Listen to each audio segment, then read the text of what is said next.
Okay, get ready for a deep dive today. We're diving into Spiritism, and specifically, a figure who's got a story you won't believe, Divaldo Franco. I've got his Wikipedia page here, and let me tell you, this is not your average bio. Not even close. This guy, he's 97 years old, Yeah. a professor, a well-known medium, a celebrated author, a philanthropist. It's like, where does it end? It's quite the resume, that's for sure.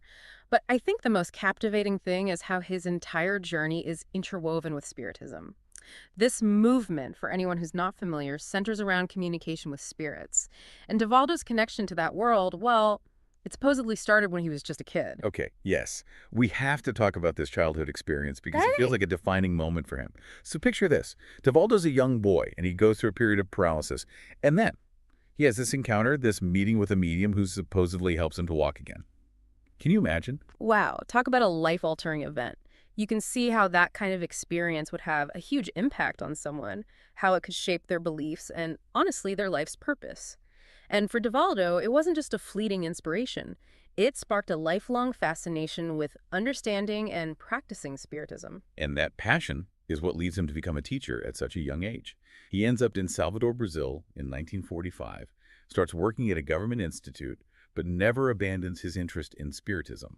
And this is where things get really interesting, because this is where we learn that Divaldo claimed to have this ability to actually talk to spirits. Right, and this ability, it's really at the heart of his work as a psychographer. Ah. Now, for anyone who's not familiar with that term, psychography in this context is basically the act of writing down messages that are believed to be coming from spirits. And Divaldo, he said he'd been doing this since he was a child, receiving these messages from the spirit world. And get this, he was initially told to destroy all of those early writings. Can you imagine receiving these messages, feeling this connection, and then someone tells you to get rid of it all? It's wild. Why the change of heart later on? It really makes you wonder, right, what changed? Thankfully, for anyone who follows his work, something shifted and he was encouraged to share these communications. And I think the most significant communication, the one that really stands out, is from this spirit named Joanna de Angelis. Divaldo explains that she became his main spiritual guide. Okay, and Joanna is not messing around. We're not talking just little whispers of inspiration here. This is hundreds of books worth of material. His very first book, Messa de Amor, which translates to Messages of Love, that was supposedly dictated by Joanna. Yeah. And that was just the beginning. Right, and that book launched this incredible writing career. Over 250 books, millions of copies sold worldwide, translations into 15 languages. That's some serious impact. But it gets even more interesting because Joanna's influence, it reaches beyond just Spiritism.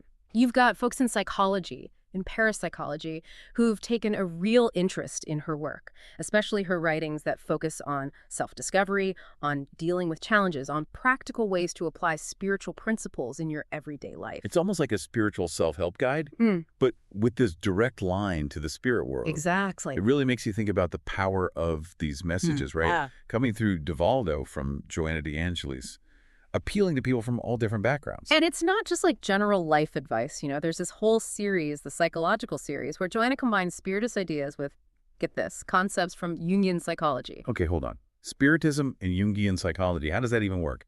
Those seem like totally separate worlds. Right, it's like, what's the connection? So Jungian psychology, it was developed by Carl Jung, and it emphasizes this idea of a collective unconscious. It's like this shared well of experiences, these archetypes that we all tap into, and this whole concept of a shared spiritual realm, the idea that we can connect to something bigger than ourselves. Well, that resonates with Spiritism, too. Oh, okay, I see. So it's almost like these two different fields are both exploring, like the hidden depths of being human. Yeah. Of our experiences. Exactly. And you mentioned earlier, 2 of the books in this series even touch upon the idea of past lives.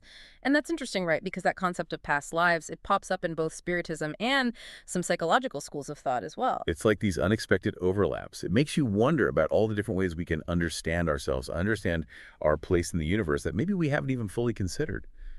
Divaldo and Joanna's writings, they're kind of nudging us to ask those big questions. Totally. They're pushing us to think outside the box. But hey, let's shift gears a bit. We've talked about Divaldo the writer, but this man, he wasn't content with just putting pen to paper. We got to talk about his speaking career. Because, wow, this guy did not slow down. Not even a little. We're not talking about a few book signings here and there. This was a global speaking tour that kicked off way back in 1947.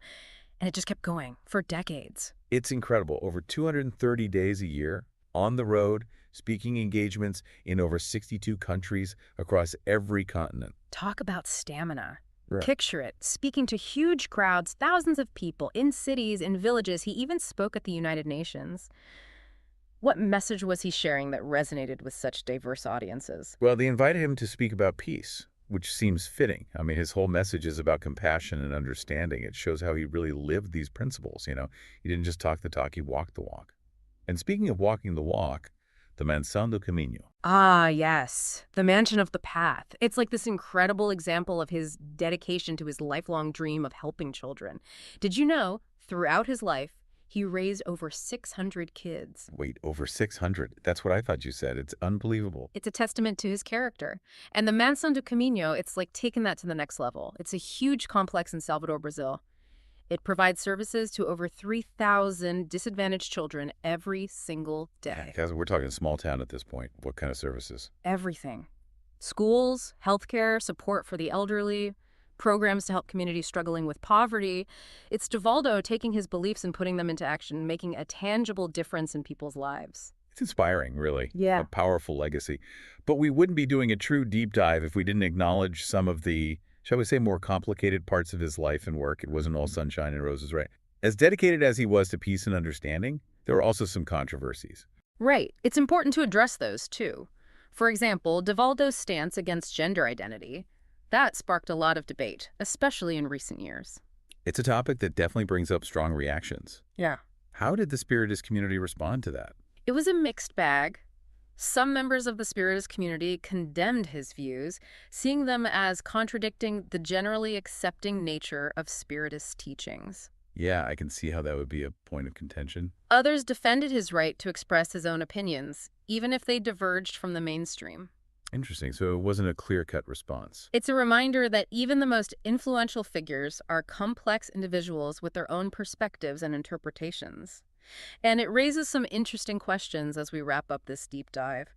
With such a massive body of work, where would you even begin with Divaldo and Joanna de Angelis's books? You know, that's a great question. There are so many. It's hard to know where to start. Is there really a connection between Spiritism and Jungian psychology as explored in the psychological series? And how much influence should a spiritual leader's personal views have on their followers, especially given instances of controversy? Those are all great questions, and I think the answers will vary from person to person. It ultimately comes down to personal exploration and reflection. So what you're saying is that this deep dive isn't really over. It's just the beginning of our own individual explorations into the world of Divaldo Franco and the ideas he presented. Precisely.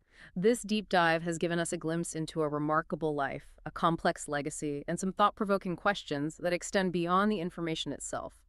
It's up to each of us to decide how we want to engage with these ideas. And that's what makes this so fascinating. It's not about handing you a prepackaged conclusion. It's about sparking curiosity and encouraging you to explore further. Maybe start with those books that bridge Spiritism and Jungian psychology. Talk about a fascinating rabbit hole to dive into. The psychological series is certainly a good place to start for anyone interested in that intersection of ideas. You might find unexpected connections and insights that resonate with your own experiences. It's like Divaldo himself is prompting us with a final question from beyond the grave. What will you discover on your own journey of exploration? And that, my friends, is what makes a deep dive truly rewarding.